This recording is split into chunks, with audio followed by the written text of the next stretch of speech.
Bien, iniciamos aquí la explicación de la unidad uno, planificación de proyectos.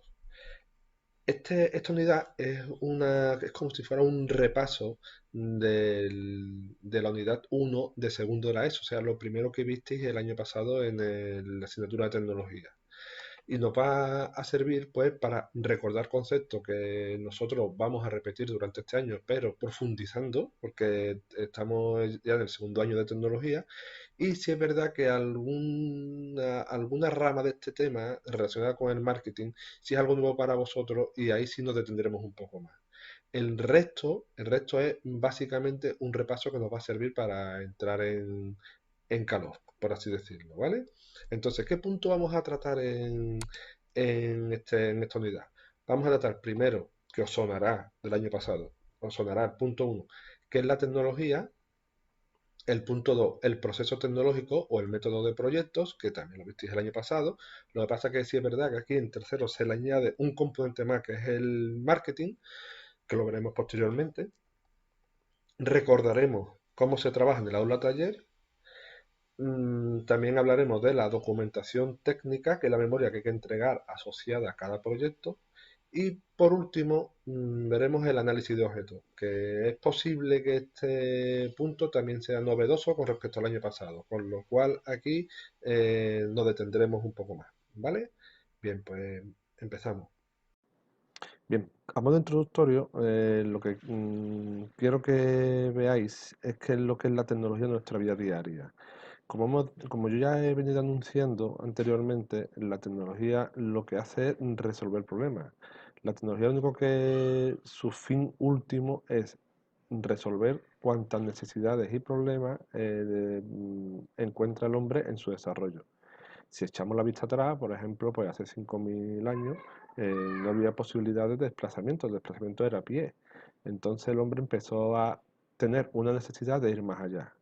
Y para eso no le bastaba con el desplazamiento a pie, ni para transportar aquellos objetos o comida o animales o pieles que necesitaba.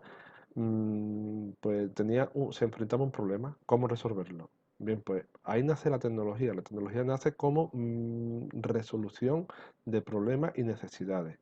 Y hace 5.000 años, como estábamos comentando antes, pues para resolver el transporte, la tecnología, a través del desarrollo del hombre, ideó un sistema que prácticamente se repite a día de hoy. Inventó la rueda. Entonces, con la rueda ya empezó a crear pues todo tipo de artefactos y vehículos para que se pudiera desplazar de un punto a otro a distancias mayores. Pues esa es la tecnología. La tecnología es primero identificar el problema y después aplicar los conocimientos para resolver ese problema y finalmente construir un dispositivo o un producto tecnológico que nos dé lugar a la resolución de ese problema. ¿Vale? Bien, pues básicamente es eso. Si empezamos el punto uno. El punto uno nos dice que qué es la tecnología. Bien, pues para empezar viendo qué es la tecnología, tenemos que empezar por definir qué es un problema técnico. Un problema técnico es aquel que implica una necesidad humana, pero necesita de conocimientos variados para resolverlo y que no suele tener una única solución. Si vemos la foto, ahí estamos viendo un dron. El dron es un artefacto relativamente nuevo. Bien, pues, ¿qué está haciendo en este caso el dron? El dron en este caso lo que está es fertilizando y tratando un cultivo. Si miramos al pasado, en el pasado, ¿cómo se hacía eso? Pues eso se hacía de manera manual y rudimentaria. De hecho, mm, en los libros de historia estudiaréis las grandes plagas. ¿Qué es lo que pasaba con las grandes plagas? Pues que llegaban, cultivaba el hombre la tierra y como no tenían medios para proteger esos cultivos, pues si llegaba una plaga, ya sea de insectos o de cualquier otro organismo, pues la plaga, la cosecha entera, pues se arruinaba, se perdía. Entonces, el hombre se enfrentó a ese problema. ¿Ese problema cuál es? Pues intentar proteger los cultivos y no hacerlo tan vulnerable a plagas y cualquier otro elemento que pudiera atacarlo. Con eso, la tecnología fue dando soluciones a ese problema. ¿Y cómo fue la solución al problema? Pues la solución fue creando primero los fertilizantes y esos productos, normalmente el hombre, ¿cómo empezó a aplicarlo? Pues no sé si os acordaréis, pero era como, los primeros eran como una mochila, se ponía la mochila y una mochila estaba conectada como una manguera y manualmente el hombre iba aplicando el fertilizante a través de la manguera. ¿Qué es lo que ocurre? Que ese sistema era muy poco productivo, porque en cuanto se acababa el depósito que tenía en la mochila, tenía que volver a rellenar y aplicar de nuevo el cultivo. Posteriormente vinieron los aviones, entonces eso fue un paso gigante. ¿Por qué? Porque el avión, había avionetas en este caso, son avionetas que se llenaban del producto fertilizante, pasaba cerca del cultivo, arrojaba el fertilizante y de una pasada, pues, fijaros, os podéis imaginar la cantidad de superficie que podía tratar, ¿no? ¿Qué es lo que ocurre? Que ese sistema efectivamente era muy productivo, pero muy caro. No todos los agricultores tenían acceso a ese sistema, con lo cual la tecnología tiene que dar un paso más. Y hoy día, pues ese paso más lo ha dado y ahorra coste mediante la aplicación de dron. Entonces el dron se rellena, como sabéis el dron, pues desde un mando a distancia pues se va gobernando y se va dirigiendo y aplica la sustancia a donde queremos y cuando queremos. Por lo tanto, fijaros la tecnología cómo ha avanzado. Desde que al principio los cultivos no estaban ni siquiera estaban protegidos, después empezó a protegerlo el hombre de manera manual con una mochila, posteriormente, y el que era más pudiente, mediante una avioneta, y actualmente esa avioneta, como era bastante caro, pues se está sustituyendo por el dron, ¿vale? Esa es la tecnología. Bien, continuamos. Bien, seguimos. El siguiente punto, que ya lo hemos adelantado, es el punto 1.2 de qué significa tecnología.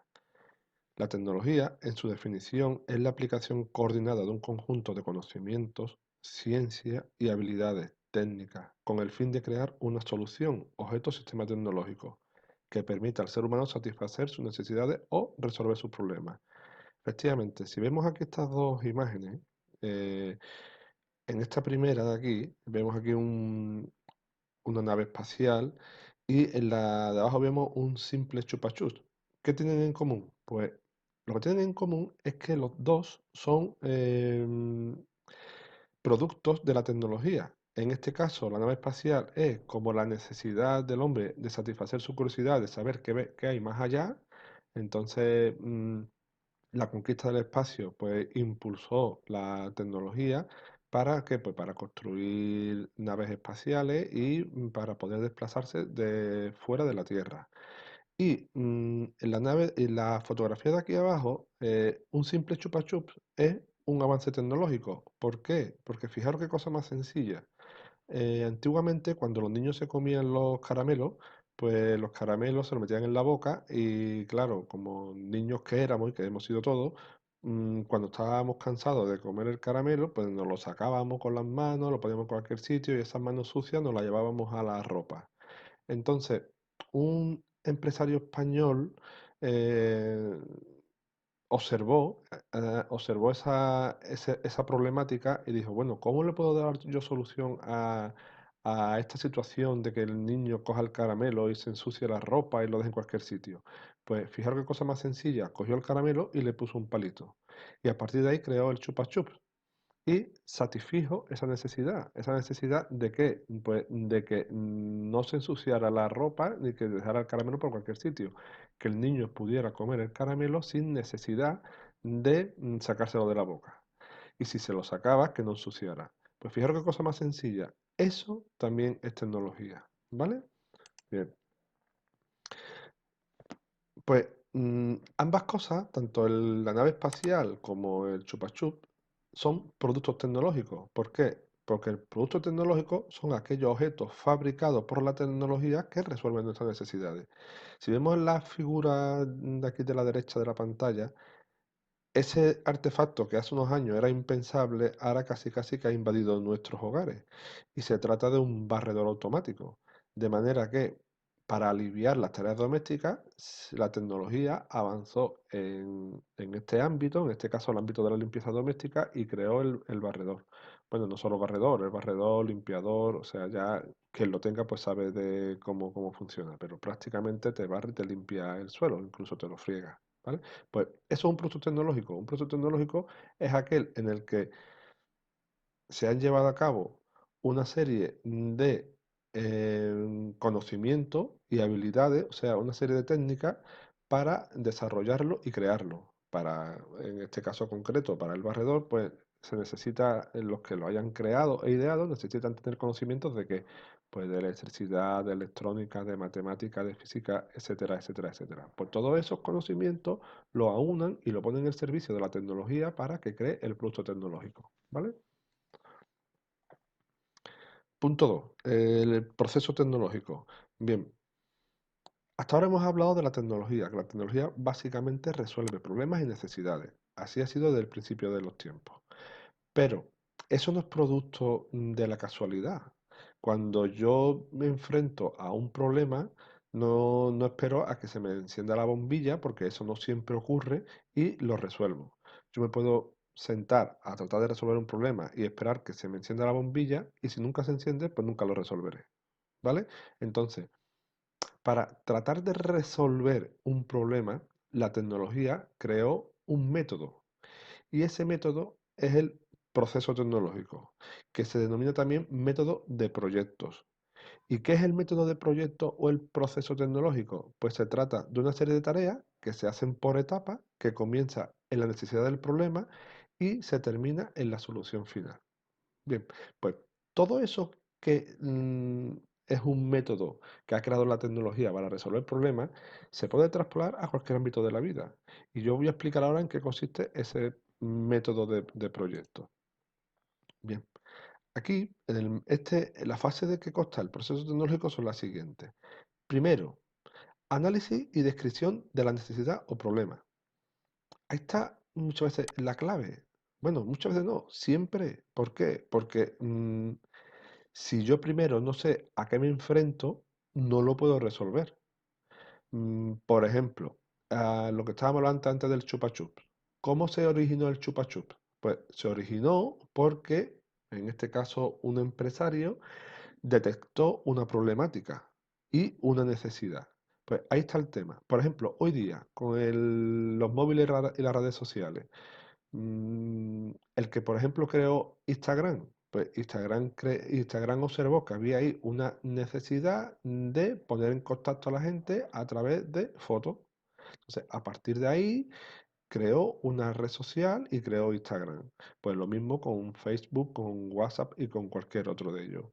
En el ámbito que nos movemos hoy día de las comunicaciones, la tecnología avanza muchísimo. ¿Por qué? Porque hay diferentes informáticos o ingenieros de programación que han detectado que había una necesidad de poner a las personas en contacto permanente y muy rápido, y a partir de ahí pues crearon las redes sociales. Fijaros la revolución que ha significado. Pues todo parte de un análisis y descripción de la necesidad o el problema. A partir de ahí, la segunda fase del método, ¿qué es? La segunda fase del método es la búsqueda de información. Yo primero busco información, una vez que tengo detectada la necesidad, busco información a ver cómo la puedo resolver. La información se puede buscar en diferentes ámbitos, se puede buscar bien en internet hoy día, se puede buscar en libros, se puede buscar preguntando a personas que sepan del tema, o sea, cualquier vía de comunicación es válida. Una vez que tengo toda la información, la tercera fase del proceso tecnológico es la generación y selección de ideas. Pues entonces yo tengo toda la información, la canalizo, la ordeno y digo, bueno, pues ahora voy a ver a partir de esta información qué ideas se me ocurren. Y de todas las ideas selecciono la que yo creo que es mejor. A partir de ahí la ejecuto, creo el producto tecnológico y por último yo lo evalúo. Lo evalúo, ¿qué quiere decir? Que yo quiero comprobar si funciona. Y si funciona, pues ya lo doy por bueno. Se cierra el proceso, ¿vale? Bien, en este vídeo de aquí, que os recomiendo que veáis, es es un clip de la película Cómo entrenar a tu dragón. Y ahí, en esa parte de la película en concreto, se desarrollan todas las fases del proceso tecnológico, ¿vale? Vale, una vez que ya hemos evaluado el proyecto y hemos visto que funciona, que atiende a una necesidad que hemos planteado y que responde a esa necesidad, en segundo de tecnología, en segundo de la ESO, con la evaluación, ahí se detenía ya el método de proyectos. Bien, como dije al principio de la explicación, aquí en tercero de la ESO se añade un elemento más. El elemento es el marketing. Yo ya sé que he creado un producto y ese producto funciona porque lo he evaluado. Lo siguiente que es, en el mundo empresarial, cuando se crea un producto, lo siguiente es ponerlo a la venta, ponerlo en la venta por un precio mayor del que me ha costado producirlo, porque si no estaríamos a pérdidas. Y el objetivo fundamental de una empresa es ganar dinero, básicamente. Entonces, imaginaros, por ejemplo, el nuevo modelo de iPhone. Pues ellos van evolucionando el proyecto una vez que crean el nuevo iPhone con las mejoras oportunas, atendiendo a las necesidades de la sociedad. Entonces lo evalúan y lo prueban. Vale, pues esto ya funciona. Aguanta tantos gigas, va a la velocidad que tiene que ir, soporta tantas aplicaciones en simultáneo, tiene tanta autonomía, X horas de autonomía. Total, y una serie de parámetros que el fabricante son unas condiciones de partida y lo cumple. Bien, ya está evaluado. Está evaluado y probado. Por lo tanto, el siguiente paso, ¿cuál es? Pues ponerlo a la venta. Y para eso entra en juego lo que hemos llamado el marketing. El marketing es ni más ni menos que el procedimiento que se inicia desde que el producto es terminado hasta que llega al consumidor. Y toda esa campaña publicitaria y comercial es englobado por el término marketing. ¿Vale? La misión fundamental de toda empresa, como hemos dicho antes, es obtener un rédito económico. ¿Vale? En este caso el iPhone, pues poniéndolo de ejemplo el nuevo modelo de iPhone, pues el marketing que hace. Bueno, pues vamos lanzando campañas publicitarias en redes sociales, vamos lanzando campañas publicitarias en televisión, en los medios, una en radio. Vamos a abrir tantos puntos de venta para darle difusión al pequeño comprador. Nos vamos a asociar con grandes almacenes. ¿Para qué? Pues para que aprovechar esos canales de venta de los grandes almacenes. Bien, todos esos parámetros que se compendian y se reúnen es lo que forma el marketing del producto. ¿Vale? Bien, pues aquí a la derecha os dejo un vídeo que explica muy claro qué es exactamente el marketing, con lo cual os recomiendo que lo visualicéis. ¿Vale? Bien, con esto tenemos visto el último elemento, que en este caso lo he llamado el sexto elemento del método de proyecto, que es la puesta a la venta o marketing. Continuamos. ¿Cómo se va a trabajar en el aula taller? Bien, aquí vamos a ver la organización en el aula taller. Para la ejecución de proyectos, normalmente vamos a trabajar en grupo, en el que cada miembro del grupo tenga asignada una función. Esa función mm, se debe de ir rotando durante el curso. ¿Para qué? Pues para que cada miembro del grupo, al menos una vez durante el curso, haya desarrollado esa función. Entonces, las principales funciones que vamos a asignar a los miembros del grupo son el coordinador, el encargado de herramientas, el encargado de material y el encargado del orden y la limpieza. Vamos a ver ahora rápidamente qué consiste cada una de las funciones. El coordinador es el responsable de dirigir y gestionar el trabajo del equipo para lograr un resultado positivo. Es como el que lleva la voz cantante. Representa al grupo frente al profesor. No quiere decir que sea ni el más, ni el que tenga mejores notas, ni el más listo. No, no, no. El coordinador puede ser cualquiera de los cuatro. Es más, durante el curso, cada uno de los cuatro ha debido de ser coordinador, al igual que el resto de funciones. Bien, pero cuando él le toque, tiene que desarrollar esa función. Tiene que ser el portavoz del grupo, el que coordine todas las operaciones y de alguna manera el nexo de unión entre el grupo y el profesor. ¿Vale? Bien, el encargado de las herramientas. El encargado de las herramientas lo que hace es que va en el grupo, una vez que tengan asignado el grupo un banco de trabajo, una mesa, de ahí no se tiene por qué mover nadie. Y si hay que ir por una herramienta, en este caso va el encargado de herramientas. Si hace falta, por ejemplo, una lima, pues entonces el encargado de herramientas, el coordinador, dice, mira, aquí va a hacer falta una lima. Entonces el encargado va al panel, coge la lima y la devuelve. Y una vez que ha terminado del trabajo, la herramienta en cuestión no se queda en la mesa. La herramienta debe de volver a ponerse en su sitio. ¿Vale? ¿Por qué? Porque ya veremos posteriormente que una herramienta en la mesa sin uso es un foco potencial de peligro y de accidente. ¿Vale? Bien, el encargado de material. El encargado de material lo que su función es obtener el material necesario para trabajar y se encarga de recoger y reciclar el material sobrante. Vamos a intentar trabajar siempre con material reciclado. Y si no es reciclado, el que nos sobre, le vamos a dar un uso reciclado. O sea que habrá también en el aula taller una zona donde depositaremos el material para poder reciclarlo y para poder reutilizarlo. Pues todas esas funciones es las del encargado de material.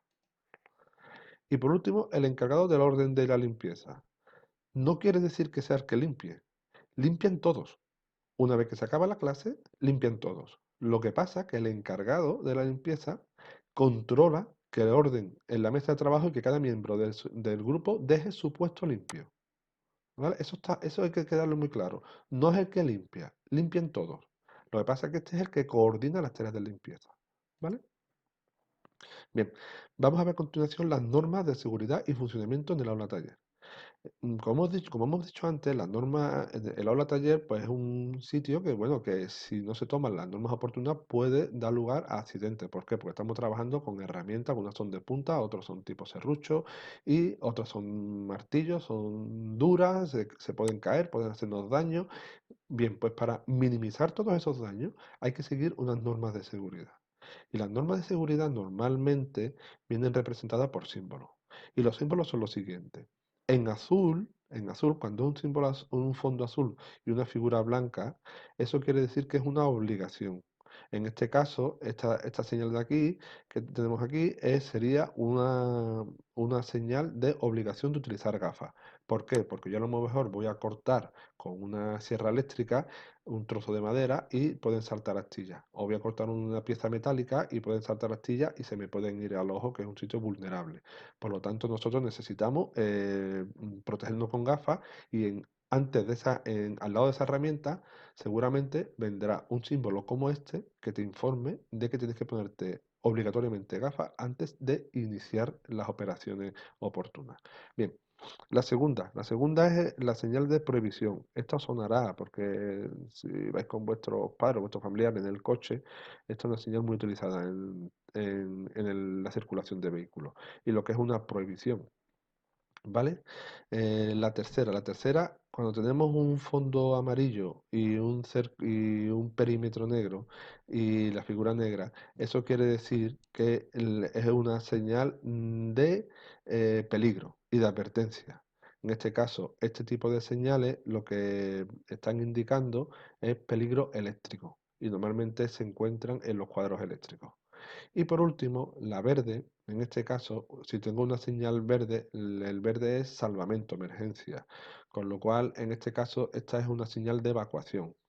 Normalmente se señalan en las puertas de salida. ¿Para qué? Pues por si hay una situación de que tenemos que evacuar el edificio o el recinto, en este caso tenemos que seguir las indicaciones en este caso de los carteles verdes y blancos, que lo que señalan en este caso es la emergencia o la evacuación. ¿Vale? Continuamos. Vamos a ver ahora unas pequeñas instrucciones rápidas de lo que es correcto e incorrecto en el aula taller, para evitar situaciones, como hemos dicho antes, peligrosas. Bien, las herramientas se tienen que guardar en el lugar correspondiente después de usarlas. No vale dejarlas ni en lo alto de la mesa ni de cualquier manera.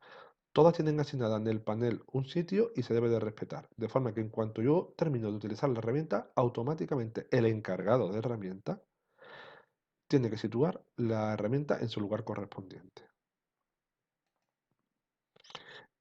La limpieza es fundamental, porque si yo dejo suciedad por el suelo puede dar lugar ¿a qué? A tropiezos, a resbalones y, por lo tanto, a caídas y accidentes. Por lo tanto, nosotros, una vez que acabemos el trabajo, debemos de dejar ordenado y limpio nuestro espacio de trabajo para que pueda ser utilizado por el grupo que venga a continuación. Debemos de utilizar los elementos de protección siempre que sea necesario.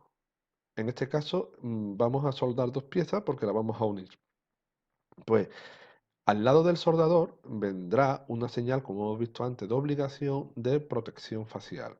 En este caso, protección facial y protección manual. Como vemos aquí, aquí sí está correcto, porque se ha protegido la cara contra posible salpicadura y se está protegiendo también la mano, que es una zona vulnerable por la cercanía a las piezas que se van a unir. Y el acceso a también una instrucción también fundamental es que el acceso a la zona de almacén solamente se realiza con el permiso del profesor. No se puede acceder sin que el profesor te haya dado el permiso previamente. ¿Vale? Esto es importante porque se da muchísimo en el aula taller. Utilizar cada herramienta para la función que tiene asignada. En este caso, esta unión es una unión roscada, quiere decir que se tiene que hacer dando vueltas y con en este caso, con una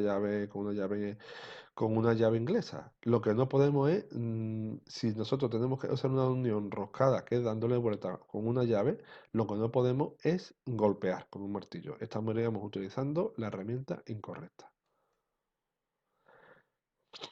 Por supuesto, no se puede correr por el aula. Correr por el aula es sinónimo de caída y de accidente. Y por lo tanto de lesiones, obviamente. Continuamos con el punto 5. Vamos ya terminando el tema. Cada vez que nosotros hagamos un proyecto, tenemos que entregar una documentación técnica que se va elaborando conforme vamos desarrollando el proyecto. La documentación técnica tiene que contener toda la información. ¿Para qué? Para que ese proyecto que yo he ideado yo se lo pueda pasar a otro grupo sin que yo esté delante y hagan exactamente el mismo proyecto. Es como cuando, por ejemplo, nosotros vamos a IKEA y compramos un mueble y abrimos el mueble, tenemos que montarlo en casa y nos trae las instrucciones. Las instrucciones de cuántas piezas hay, cómo se ha hecho, qué herramienta es necesario y los pasos para construirlo. Bien, pues una cosa parecida es la memoria técnica. La memoria técnica, la documentación técnica, tiene los siguientes puntos. Una portada, donde viene el título del proyecto y el grupo, los componentes del grupo que lo van a realizar, con vuestro nombre y apellido. Un índice de todos los puntos que contiene el proyecto. Enunciado y planteamiento del problema. Quiere decir, esa es la primera fase del proceso tecnológico, la búsqueda de la necesidad. Normalmente este punto lo daré yo. Diga, bueno, pues yo necesito crear una estructura que pueda soportar 10 libros de texto. Entonces vosotros tenéis que idear cómo vais a soportar, cómo vais a crear y a diseñar y a construir esa estructura. ¿Vale? Eso es un ejemplo. Después, búsqueda de información. ¿Dónde habéis buscado la información? Pues si yo la he buscado en internet, o yo la puedo buscar en libros, o yo le puedo preguntar al profesor, al maestro, o incluso le puedo preguntar a mi primo, porque es que mi primo es electricista y sabe cómo pues puedo resolver esto. ¿Vale? Croquis de soluciones propuestas por cada alumno. Cada alumno debe idear una solución. Y el croquis es un dibujo hecho a mano alzada, así rápido, sin instrumento de dibujo. Bien, pues cada alumno debe de diseñar una solución y debe de dibujarla para explicarle al resto de los compañeros del grupo. Debe también el siguiente punto es los planos de la solución adoptada. Cuando entre los cuatro componentes del grupo, cuatro o tres, los que tenga el grupo, cada uno haya propuesto una solución con el croquis y hayáis elegido cuál vaya a desarrollar, esa debéis de hacerle ya los planos detallados de cada uno de los componentes y del conjunto de la solución. Plano de despiece. Los planos de despiece es el plano de cada pieza, como veíamos anteriormente en el ejemplo del lapicero, que venían cada pieza por cada pieza identificada como parte del conjunto. Una lista de materiales y herramientas. los materiales que voy a necesitar y las herramientas que voy a utilizar para construir ese objeto que estoy diseñando. Una hoja de proceso. La hoja de proceso es la que vimos anteriormente. Pues operación 1, marcar en un tablero de madera las piezas y dibujarlas. Operación 2, cortar. Operación 3, limar los filos. Operación 4, pegar. Así sucesivamente, ¿vale? Un presupuesto. Si hace falta comprar algún tipo de material o de componente, pues yo tengo que comprar dos muelles, una pila y dos tableros. Vale, pues todo eso lo tengo que especificar y decir todo lo que me ha costado. Y finalmente un plano de la solución final construida, en el que también pueda juntar fotografías. Y por último, una conclusión. Y la conclusión normalmente se tiene que hacer en English, o sea, en inglés. ¿Vale? Pues esta es la documentación técnica. Yo voy a poner en el Classroom, cada vez que tengamos que ver tengamos que realizar un proyecto, yo voy a acompañar de un modelo de documentación técnica, que es este de ejemplo, ¿vale? Este es un ejemplo de documentación técnica. Lo podéis coger vosotros o lo podéis variar a vuestro gusto. Como veis, consta de una portada, consta en el que viene, pues aquí podéis poner la foto o el dibujo de lo que vayáis a construir. Aquí viene el centro donde pertenecéis, el curso y el grupo. Y los componentes y al lado la función. Pues yo soy Manuel García Pérez y la función voy a ser coordinador. Yo soy Jesús Martín Aguado y la función voy a ser el encargado de herramientas. Y se tiene que poner aquí, ¿vale? Y después lo acompañaría el índice, con todos los puntos que va a contener el proyecto. El enunciado y planteamiento del problema, aquí le ponemos el enunciado y las condiciones. Búsqueda de información, pues yo pongo aquí la información, personas, libros, título, autor, dirección web, etcétera. ¿Vale? Pues yo en este libro de carpintería he encontrado que puedo unir dos piezas mediante una espiga. Por ejemplo, perdón, y así sucesivamente. Tengo que poner la fuente de consulta y lo que he encontrado en él. ¿Vale? Seguimos. Aquí en el siguiente punto sería lo que hemos dicho, los croquis, soluciones propuestas por cada alumno. Aquí se hay que poner, pues, Manuel García ha propuesto esta solución. Y aquí se pone dibujado la solución de Manuel García. Y Jesús Martín ha puesto aquí esta solución. Y Natalia Moreno ha puesto aquí una tercera solución. Y por último, Ana Gutiérrez ha puesto aquí una cuarta solución. Y ponéis cada uno vuestra solución dibujada, ¿vale? Bien, entre vosotros cuatro, ahora cogéis y seleccionáis las que consideráis mejor de las cuatro. Hay veces que no tiene que ser exactamente una, sino que puede ser una, pero con cosas de la otra. Oye, pues a mí me gusta esta solución, pero se podría mejorar con lo que Ana ha propuesto. Pues la incorporamos, ¿vale? Al final, un compendio de las cuatro también puede resultar muy conveniente para darle solución al proyecto. Y una vez que tengamos eso, pues aquí dibujamos los planos de nuestro proyecto. Ya os explicaré lo que es la perspectiva, el alzado, la planta y el perfil de un plano, ¿vale? Que eso lo veremos en el tema siguiente. Pondremos plano de despiece, plano de cada pieza y por último una lista de materiales y herramientas, en donde tenemos que poner todos los materiales y todas las herramientas. La hoja de proceso, como hemos dicho, pues la pieza número 1, hay tres piezas iguales y se ha hecho de cartón. Y lo que hemos tenido es con un cúter cortar el cartón, ¿vale? Ya está. Así sucesivamente. Y el punto siguiente, ya nos estamos acercando al final, pondríamos el presupuesto. Pues yo tengo que comprar 5 pelos de cegueta y también he tenido que comprar un tablero de madera. Pues lo ponemos aquí y después sumamos y así nos saldrá exactamente lo que nos ha costado hacer nuestro proyecto. Acompañaríamos del plano final o foto de cómo ha quedado el proyecto. Y por último, la conclusión. La conclusión, ¿a qué se refiere la conclusión? Pues la conclusión se refiere a vuestra opinión personal del proyecto. ¿Qué os ha parecido? ¿Os ha gustado? ¿No os ha gustado? ¿Estáis satisfechos con vuestro trabajo? ¿No estáis satisfechos? ¿Cómo podríamos mejorarlo? Etcétera. Y para eso os pongo aquí una serie de preguntas que os puede ayudar. ¿Vale? ¿Qué dificultad he encontrado? Si cambiaré algún aspecto del proyecto. ¿Qué sugerencia y mejora propondría para los próximos proyectos? Y con eso estaríamos terminados. ¿Vale? Esta memoria se entrega al final del proyecto y ahí es donde va la nota del trabajo. ¿De acuerdo? Estupendo. Punto 5. Análisis de objetos. Afrontamos con este el último punto del tema, por lo tanto estamos en la recta final de la explicación de la unidad. El análisis de objetos es un proceso muy frecuente en nuestra vida diaria, porque nos encontramos muchas veces con algunos artefactos que es la primera vez que nos enfrentamos a ellos, otros no, y que lo analizamos de manera inconsciente para ver qué partes tiene, cómo funciona, si funciona, se puede desmontar, no se puede desmontar, si se desmonta se rompe, se puede devolver, es reversible, no es reversible, o sea, todo eso que hacemos de una manera espontánea y casi casi de manera inconsciente está sujeto también a un guión establecido. Y ese es el análisis de objetos. ¿Vale? Y ese es el porqué de analizamos los objetos. Para eso, para explicar el análisis de objetos, nos vamos a apoyar como ejemplo, que lo he puesto yo aquí, en la barra de pegamento. Aunque parece muy simple este artefacto, tan simple como desenroscar y pegar para pegar papel o cartón, pues tiene, tiene sus componentes, tiene su función y tiene todo aquello que nos puede servir para hacer un análisis detallado. ¿Vale?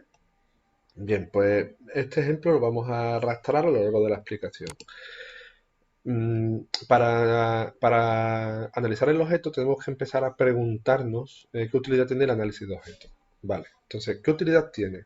Por lo tanto, podríamos generalizar diciendo que ese análisis puede sernos útil para conocer mejor los objetos que nos rodean y por tanto nuestro entorno, fundamentalmente para que no nos convirtamos en consumidores pasivos y nos traguemos todo aquello que nos ofrezcan por delante, y segundo, para aprender a utilizar un método que nos será útil en otros ámbitos. Todo lo que sea analizar objetos lo podemos extrapolar a otros ámbitos de nuestra vida diaria.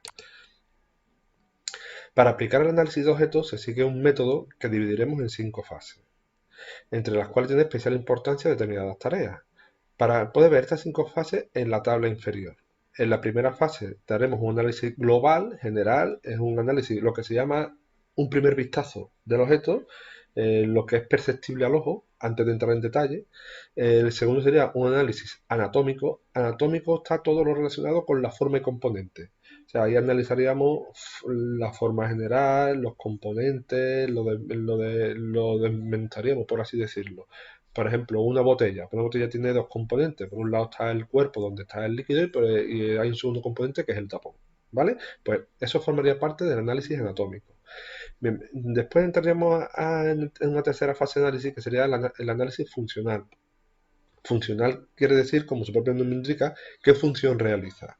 Pues en este caso, si nos vamos al ejemplo nuestro, el de la barra de pegamento, pues la función suya es la de servirnos de soporte para poder pegar papeles, cartón y todos aquellos objetos que no requieran una adhesión excesivamente fuerte. Después entraríamos en juego un análisis técnico, que ya sería pues pieza a pieza, detallada, forma, materiales, dimensiones y demás en detalle. Y por último entraríamos en un análisis histórico social. El por qué se creó, cómo se creó, si vino derivado de una necesidad, como normalmente hemos visto métodos de proyecto, que se generan los objetos, que siempre vienen originados por una necesidad previa. Y segundo, si esa necesidad efectivamente ha sido completada o satisfecha con el objeto que se ha creado. Y como estamos hablando de también de análisis histórico, si ese objeto ha sido sometido a continuas revisiones y actualizaciones. ¿Vale? Bien, pues vamos a ver cada una de ellas. El análisis global, fase uno, se trata de identificar el objeto, su nombre y averiguar para qué se utiliza. Por ejemplo, en el ejemplo que nosotros vamos a utilizar, el nombre es tubo de pegamento en barra y utilidad se emplea para adherir objetos, principalmente papel y cartulina. O sea, eso sería una primera aproximación, un análisis global, sin entrar en detalle. ¿Vale? Fase 2, análisis anatómico. En este caso se observa detenidamente el aspecto, forma, color, textura, a fin de hacer una descripción breve. Es necesario observar el objeto montado para después fabricarlo pieza a pieza. ¿Vale? Pues en este caso el pegamento en barra, pues nada, eso es un tubo cilíndrico de aproximadamente unos 10 centímetros de largo con un diámetro de unos 2 centímetros y está construido generalmente en plástico. Y en el interior alberga el pegamento para que podamos proceder a adherir los documentos sin nosotros y la carcasa que contiene de plástico nos permite que nosotros no tengamos que en este caso ensuciando las manos. Bien, eso sería un análisis anatómico, ¿vale? Seguimos. Aquí viene lo que es la descripción, lo que hemos comentado antes. Se trata de un tubo entre 2 y 3 centímetros, 2 y 10 centímetros de longitud, total. Todo esto es lo que yo acabo de decir, ¿vale? Que formaría parte del objeto anatómico. Fijaros aquí el despiece. Como no es tan simple, no es tan simple como parece a primera vista. Tiene un tapón, una barra adhesiva, un soporte de rosca, una cápsula y un accionador de la varilla roscada. ¿Por qué? Porque cuando nosotros vamos dando vueltas va saliendo, ¿vale? O sea que no es tan simple como parece ser en un primer análisis global, ¿vale? Continuamos. Análisis funcional. Se investiga el funcionamiento de cada una de las piezas y su utilidad en el conjunto del utensilio. Esto en esta parte azul, que es un tornillo, y está unido a esta pieza cilíndrica, de manera que cuando yo doy vueltas aquí con los dedos, pues el tornillo baja y empuja al pegamento a que salga de la carcasa. ¿Vale? Los pasos para el análisis funcional. Dibujar el esquema, en este caso se ha hecho un esquema, y describir la función de cada pieza. Tornillo y la rosca. ¿Vale? Así lograríamos un análisis funcional, o sea, sobre el funcionamiento del objeto. Aquí estaríamos en el despiece que hemos hecho antes, pues le pondríamos utilidad a cada una de ellas, sería pieza 1, dentro del análisis funcional estamos, ¿eh? Pues sería pieza 1, el tapón, sirve para tapar el tubo, de modo que proteja la barra adhesiva cuando no se utiliza. Pieza 2, barra adhesiva, es el elemento que se emplea para pegar. Pieza 3, soporte de rosca de la barra adhesiva, pieza que sujeta la barra adhesiva, y así sucesivamente. Iremos nombrando pieza a pieza el nombre y para qué sirve, porque estamos dentro, recordemos, del análisis funcional. ¿Vale? Una vez que describamos todo, pues ya lo tendríamos completado esta tercera fase. Continuamos. Análisis técnico. Se especifican las características que tienen relación con la fabricación y utilización del objeto. Las medidas, el peso, los materiales, el coste, la seguridad, higiene, etc. O sea, en el análisis técnico pone de manifiesto todos aquellos componentes y las instrucciones oportunas para poder fabricar un objeto similar. Tendríamos que poner entonces las medidas para poder fabricarlo, el peso del tubo, los materiales, el coste y la seguridad de su uso. O sea, en este caso la seguridad no es excesivamente elevada, porque estamos hablando de un objeto que no tiene ningún elemento potencialmente peligroso. Por lo tanto, la seguridad del uso, su utilización es sencilla y no supone peligro para la salud. En el diseño se tiene en cuenta que la medida y el peso sean adecuados para ser manipulados sin dificultad. No tiene sentido hacer un pegamento con una carcasa de acero o de plomo, un metal muy pesado, que después me dificulte a mí transportarlo y poder utilizarlo. Por eso se utilizan materiales ligeros como el plástico. ¿Vale? Esto entraría dentro del análisis técnico. Y por último, estaremos hablando del análisis histórico y social. Se investiga la evolución que el objeto ha tenido a lo largo del tiempo, así como la influencia que ha podido ejercer en el desarrollo de la sociedad. Los pegamentos, adhesivos o colas son sustancias que pueden mantener unidas dos superficies en contacto. Su importancia en la actualidad es considerable, ya que se utiliza en todo tipo de industria, la construcción, automoción, usos domésticos. Puede ser líquido o sólido, como la barra de pegamento, objeto de estudio. Los pasos para el análisis histórico y social es identificar los materiales, hacer pruebas de identificación si hace falta, averiguar el coste del objeto y de otros similares, observar la seguridad en su uso y averiguar la evolución del objeto y las soluciones que satisfacían la necesidad antes de existir el objeto. O sea, antes de que nosotros eh, descubriéramos el pegamento en barra, ¿cómo se hacía? Pues se hacía, pues nada, cogíamos una sustancia, la vertíamos, por ejemplo, la cola, la vertíamos en un cartón, con un palito, pues cogíamos, aplicábamos la cola sobre la superficie en contacto y lo pegábamos. Pues fijaros que con el pegamento en barro todas esas funciones pues se han simplificado, con lo cual es un avance. O sea, estamos poniendo de manifiesto lo que es la tecnología, ni más ni menos, que es la aportación de soluciones a necesidades que en todo caso tiene la sociedad. ¿Vale? Bien, pues con esto damos por terminada la explicación de la unidad 1, planificación de proyectos.